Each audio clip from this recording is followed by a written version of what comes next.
Once, the Buddha was sitting peacefully with his disciples, imparting wisdom through his calm presence. One of his disciples, troubled by his own temper, approached the Buddha and asked, "Lord, how can one control anger? I struggle to keep it in check, and it brings me such distress." The Buddha looked at him with compassion and said, "I understand your struggle. Let me tell you a story. Through it, you might find the answer to your question." And so he began the story. Once, in a small village, there was a woman known for her irritable nature. This lady, though kind-hearted in many ways, was quick to anger over the smallest things. In her fits of rage, she would often speak harsh, hurtful words that caused pain to those around her. Once her anger cooled, regret would take its place, but the damage was often already done. Her family lived in a constant state of tension and unhappiness due to her outbursts, and a cloud of discord seemed to always hang over their home. One day, a wandering sage arrived at the village and stopped by her home, humbly asking for alms. After giving him some food, the woman felt compelled to share her troubles with him. "O wise one," she began, "I am cursed with a temper I cannot control.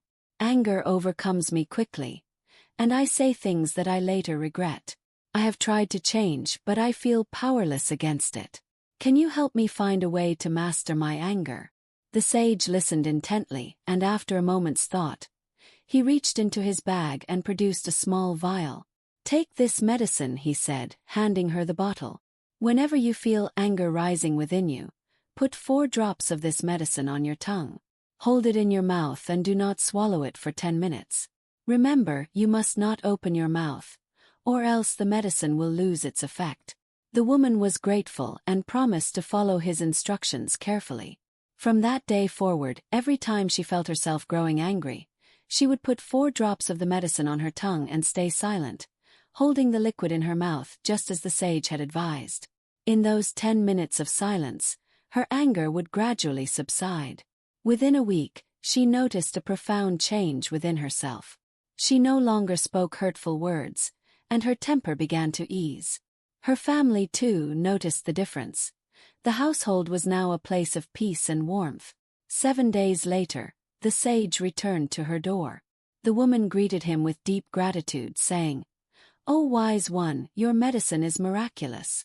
I no longer feel consumed by anger, and peace has returned to my home." The sage smiled gently and replied, "Daughter, the vial I gave you contained nothing but pure water.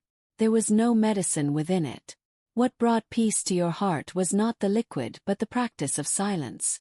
In those moments of holding your tongue, you learn to calm your mind and let your anger pass. Through this silence, you controlled your anger, not by any potion but through your own self-restraint." With the story complete, the Buddha looked at his disciples. You see, anger can be managed through silence and self-control. When anger flares, it often causes one to speak hurtful words, igniting conflict and deepening distress. The simple act of remaining quiet can extinguish anger before it consumes us. He continued, in our own lives, there are countless instances when anger may arise, clouding our judgment and provoking us to speak or act in ways we may later regret. In anger, the mind becomes unsettled, and rational thought fades. People are then at risk of committing both mental and physical harm, sometimes with lasting consequences. The root cause of much pain and regret, the Buddha explained, is often just a fleeting moment of anger. But if, during these moments, one can choose silence, then many troubles can be avoided and harmony preserved. And so, the Buddha concluded, whenever you feel anger bubbling up, remember to take the medicine of silence. Hold it on your tongue, let your anger subside, and save yourself from future remorse. The moral of the story reminds us that anger is fleeting, and the decision to remain calm can prevent needless suffering. Through mindful silence, we can safeguard ourselves and those we love from the harm that uncontrolled anger may cause.